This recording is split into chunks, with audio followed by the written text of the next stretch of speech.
Rabies virus जैसे आपको काटेगा ना, आपके शरीर में घुस जाएगा और ये धीरे धीरे 1 हफ्ते में अपनी संख्या बढ़ा लेगा और ये आपके नस के माध्यम से प्रवेश करेगा। और जैसे नस के माध्यम से प्रवेश करेगा ना, तो इसे पतली नसों में रहना पसंद है, तो सीधे कहाँ चला जाएगा? ब्रेन में। और ब्रेन में कहेगा कि कितना अच्छा नस है यहाँ पे, एकदम पातर पातर, कोनो भीड़ भाड़ नहीं है।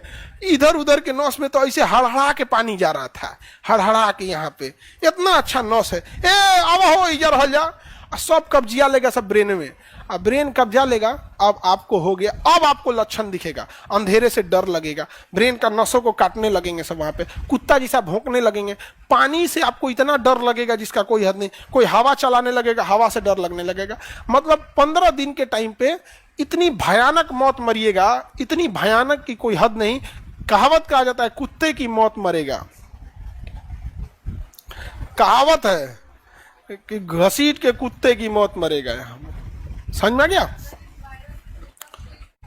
कुत्ता मर जाता है सब, कुत्ता के अंदर रेबीज होता है, बट वो कंट्रोल्ड अवस्था में है, वो उसके लिए हैबिचुअल है।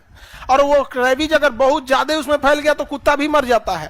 रेबीज जब कुत्ते पे अटैक कर देता है ज्यादा लेवल पर उसके ब्रेन को, तो कहते हैं कुत्ता पागल हो गया है। तो कुत्ता कैसे पागल हो जाता है? क्या कुत्ता को टेंशन थोड़े है कि पगला जाएगा? वहां पे टेंशन से कुत्ता थोड़ी पागल होता है। वो रेबीज वगैरह उसका अटैक होता है रेबीज का, तो क्या हो जाता है? पागल हो जाएगा। तो इसका इंजेक्शन लगाना जरूरी है। जैसे कुत्ता काटे सबसे पहले उस एरिया को अच्छा से धुलिए और वहां पे साबुन से धुलिए और साबुन को 2-4 मिनट वहां छोड़ दीजिए। समझा गया? साबुन की खासियत क्या होती है कि डिटर्जेंट जो होता है वो कितना भी खतरनाक बैक्टीरिया और वायरस हो, उसकी बाहरी खबर को, उसकी कोशिका भित्तियों को फाड़ देता है। कोशिका भित्ति फाड़ दिया, माइटोकॉन्ड्रिया एंटेन सब बाहर चला गया, मर गया वहां पे। तो साबुन ही नहीं, ऐसे ऐसे धोए चल दिए। ठंडिया के दिन में तो अंगुरिया धो के चलाता है सब, तो ऐसे साबुन बढ़िया से धो और थोड़ी देर तक उसको लगा के छोड़ दो। थोड़ी देर तक लगा क्या करो? छोड़ दो। उसके बाद धुल दो, टेडबैक का इंजेक्शन ले लो और चले जाओ चुपचाप डॉक्टर के पास और रेबीज का इंजेक्शन ले लो। समझ में आ गया? चुपचाप ले लो। रीजन क्या है कि सपोज जो कुत्ते ने आपको काटा है उसको रेबीज नहीं था, सपोज उसको रेबीज नहीं था और आप इंजेक्शन ले लिए, तो क्या जाएगा आपका? 600-700 रुपए का इंजेक्शन लॉस होगा। यही ना, 1000-1500 कई इंजेक्शन लगते हैं, एक वो 600-700 का नहीं आता, एक तो नॉर्मल आता होगा 200-250 का आता, उसके कई साइकिल लगते हैं। तो मान के चलिए आपका 1000-1500 रुपए का फाइनेंशियल लॉस होगा।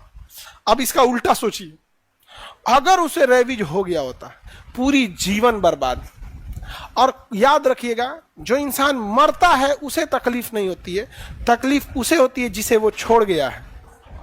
समझ में आया? तुम लोग डर काहे जाती हो? भूकंप नहीं है, ऊपर बिल्डिंग बन रहा है। हाँ, वो भूकंप रोधी है, इसको भूकंप से कोई दिक्कतें नहीं है। उधर की बिल्डिंग सब कैसी है? भूकंप रोधी। अब आप लोगों से पहले बैच वालों से कहते थे कि भूकंप रोधी है, तो मन भी नहीं करता था। जब बन रहा था तो देखी थी लोग, हाँ 20 फीट नीचे, 20 फीट, और मतलब छत की ढलैया इतनी होती है ना, छत कितना होता है? इतना ही मोटा छत होता है, और ये इसका बेसमेंट इतना मोटा ढाला गया है। भूकंप आएगा तो नीचे झाड़ दे, उस दूसरे हॉल में जाओ। सरकारी हॉस्पिटल में फ्री में मिलता है, हाँ फ्री वगैरह मिलता है। सांप का भी इंजेक्शन सरकारी हॉस्पिटल में फ्री मिल जाता है यहाँ पे, लेकिन अवेलेबल रहना चाहिए। फ्री मिलता है लेकिन रहना भी तो चाहिए। पता चला डॉक्टर नहीं रह पाता है। इंडिया में हॉस्पिटल और एजुकेशन दोनों को सेम विधि से चौपट किया है सब।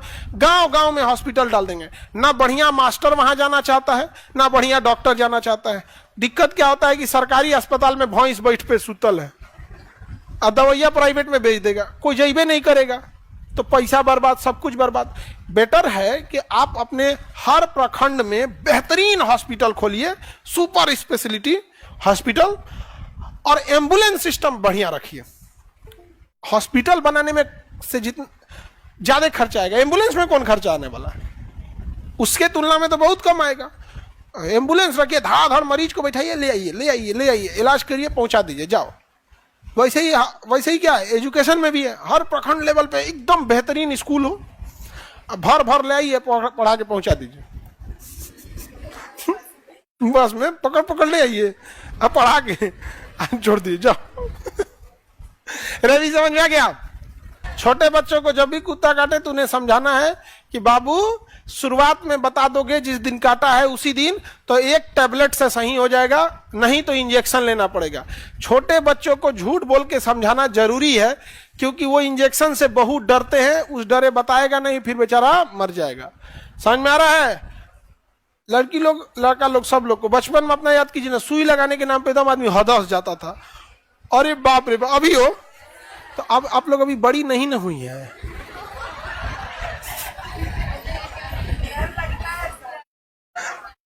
तुम लोग को डर लगता है? अरे डर क्या, पता है कि अब थोड़ा सा दर्द करेगा यहाँ पे, लेकिन जब वक्त के साथ दिमाग बड़ा होने लगता है ना, डर खत्म हो जाता है। लेकिन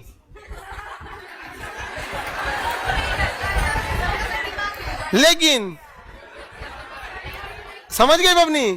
हाँ, कैसा लगता होगा? इसे खटखट खटखट अंदरवा करता होगा। अरे बड़ बैग में छोट सामान रखो, ठक ठक ठक नहीं करेगा।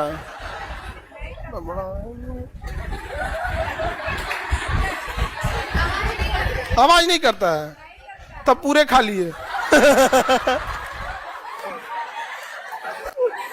आगे बढ़ते हैं।